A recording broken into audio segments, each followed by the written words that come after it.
जय श्री कृष्णा। स्वागत है आपका मेरे इस चैनल कथा और कहानियाँ में।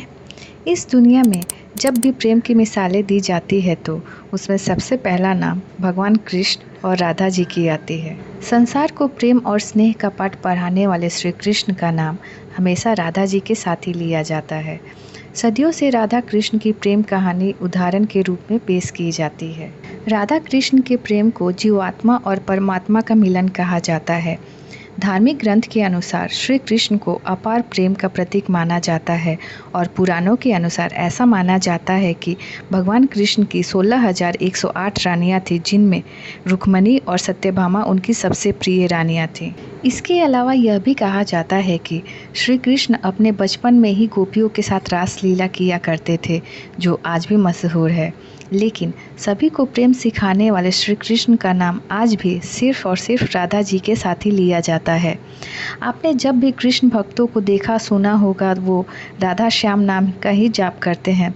इस दुनिया में जब भी श्री कृष्ण के प्रेम का जिक्र किया जाता है तो सभी के मन में यह प्रश्न उठता है कि अगर इन दोनों में इतना प्रेम था तो दोनों ने विवाह क्यों नहीं किया। अगर आप भी इस सवाल का जवाब जानना चाहते हैं तो वीडियो के अंत तक बने रहिए। पद्म पुराण के अनुसार ऐसा बताया जाता है कि राधा जी विषभानु नामक एक ग्वाले की बेटी थी और उनका जन्म यमुना नदी के पास रावल नामक एक गांव में हुआ था। और कुछ समय के बाद राधा जी के पिता बरसाना आकर बस गए।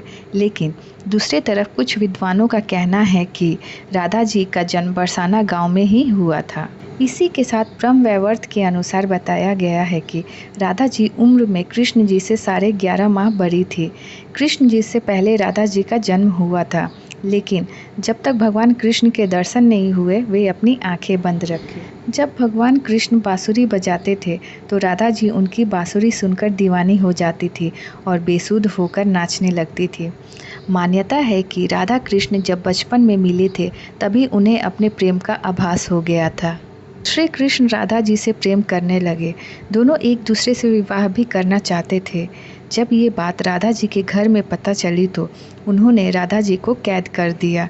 राधा जी के घर वाले इस विवाह के खिलाफ इसलिए थे क्योंकि राधा जी का विवाह कहीं और तय हो गया था। जब श्री कृष्ण को यह बात पता चली कि उनके घर वाले राधा जी का घर से निकलना बंद कर दिया है तो उन्होंने यह बात यशोदा मैया को बताई। श्री कृष्ण राधा से विवाह करने का जिद करने लगे, लेकिन बहुत कोशिश करने के बावजूद भी श्री कृष्ण माता यशोदा को नहीं मना पाए।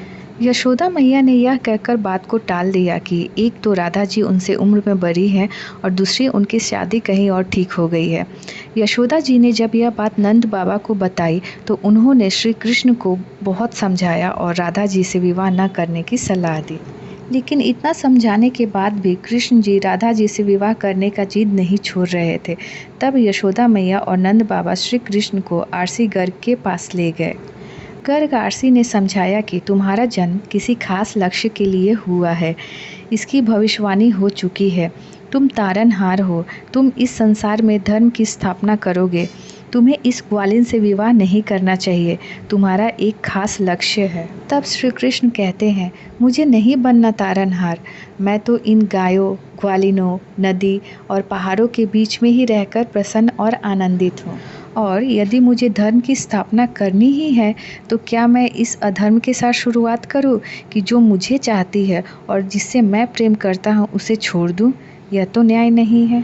गर्ग मुनि हर तरह से समझाने की कोशिश करते हैं, किंतु श्री कृष्ण नहीं समझते। तब गर्ग मुनि एकांत में यह रहस्य बता देते हैं कि तुम नंद बाबा और यशोदा मैया के पुत्र नहीं बल्कि देवकी और वसुदेव के पुत्र हो और तुम्हारे माता पिता को कंस ने कारागार में डाल रखा है। यह सुनकर श्री कृष्ण कुछ भी कहने की स्थिति में नहीं रहे और फिर उन्होंने कहा, कृपया मेरे बारे में और कुछ बताइए। तब गर्ग मुनि ने कहा, नारद ने तुम्हें पहचान लिया है और तुमने अपने सभी गुणों को प्रकट कर लिया है और तुम्हारे लक्षण इस ओर संकेत करते हैं कि तुम ही वह महापुरुष हो जिसकी चर्चा आरसी मुनि करते आ रहे हैं। यह सुनकर कृष्ण जी चुपचाप उठे और गोवर्धन पर्वत की सबसे ऊंची चोटी पर जाकर बैठ गए और आसमान की तरफ देखने लगे। वह दिन भर वहीं रहे और सूर्यास्त के समय ज्ञान को उपलब्ध हो गए। वहीं से उनकी दशा और दिशा बदल गई। तभी से श्री कृष्ण और राधा के बीच में दूरियां पैदा होने लगी। कुछ समय बाद जब श्री कृष्ण और बड़े हुए तो उन्होंने कंस के बुलाने पर वृंदावन छोड़ मथुरा जाना पड़ा। कहा जाता है कि जब श्री कृष्ण मथुरा जा रहे थे तो वे चुपके से राधा जी से मिलने उनके घर गए और राधा जी से बिना कुछ कहे उन्हें अपनी बांसुरी तोहफा के रूप में दे दिया। इसके कुछ समय बाद ही श्री कृष्ण अपने बड़े भाई बलराम के साथ वृंदावन छोड़ मथुरा के लिए रवाना हुए। उन्होंने राधा जी से वादा किया था कि वह वापस लौटेंगे, किंतु वह कभी वापस नहीं आए और न ही राधा जी के द्वारका या मथुरा जाने का जिक्र मिलता है। श्री कृष्ण के मथुरा जाने के बाद राधा जी फूट फूट कर रोया करती थी। इसके बाद अपनी माता पिता के अनुसार विवाह कर ली और अपनी एक अलग दुनिया बसा ली। विवाह के बाद राधा जी को जब भी श्री कृष्ण की याद आती तो उनका दिया हुआ बांसुरी बजाकर लीन हो जाती थी। एक मत यह भी है कि राधा रानी ने ही श्री कृष्ण से विवाह करने से मना किया था। राधा जी यशोदा पुत्र कान्हा से प्रेम करती थी, परंतु जब वह मथुरा चले गए तब राधा रानी अपने आप को महलों के जीवन के लिए उपयुक्त नहीं मानती थी। लोग कहते थे कि श्री कृष्ण एक राजकुमार है और उन्हें राजकुमारी से ही विवाह करनी चाहिए। इसीलिए राधा ने कृष्ण से विवाह न करने की ठान ली। कहा जाता है कि एक बार राधा जी ने श्री कृष्ण से पूछा, आप मुझसे विवाह क्यों नहीं करते? तब कृष्ण जी ने कहा, कोई अपनी आत्मा से विवाह करता है क्या? श्री कृष्ण राधा को अपने से अलग नहीं बल्कि अपना ही अस्तित्व मानते थे।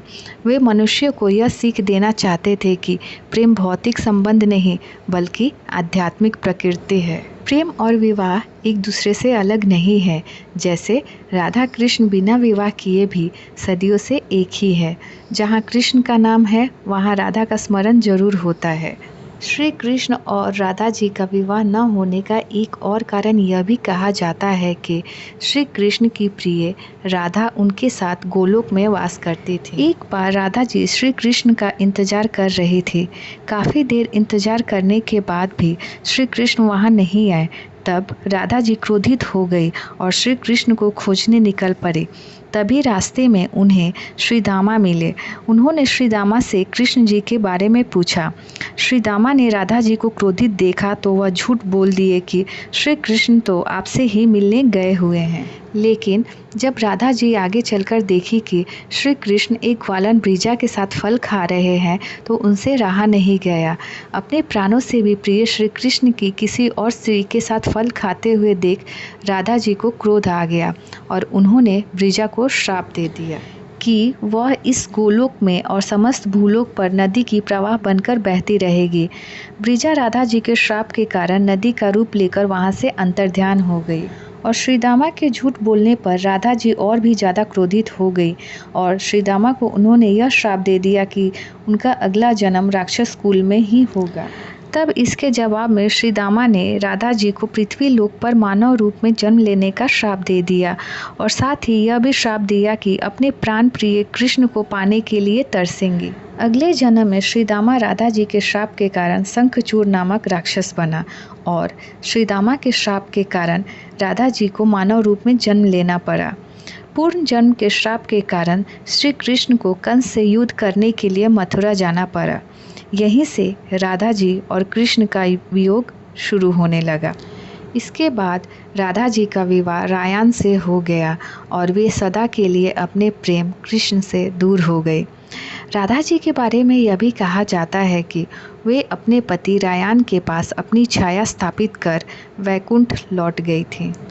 तो उम्मीद करती हूँ कि आपको यह कथा पसंद आए और आप इसे अपने फैमिली फ्रेंड्स के साथ शेयर करें और अगर आप मेरे चैनल कथा कहानी पर नए हैं तो प्लीज़ इसे सब्सक्राइब करें। तो चलिए फिर मिलते हैं एक नई कथा कहानी के साथ। तब तक राधे राधे।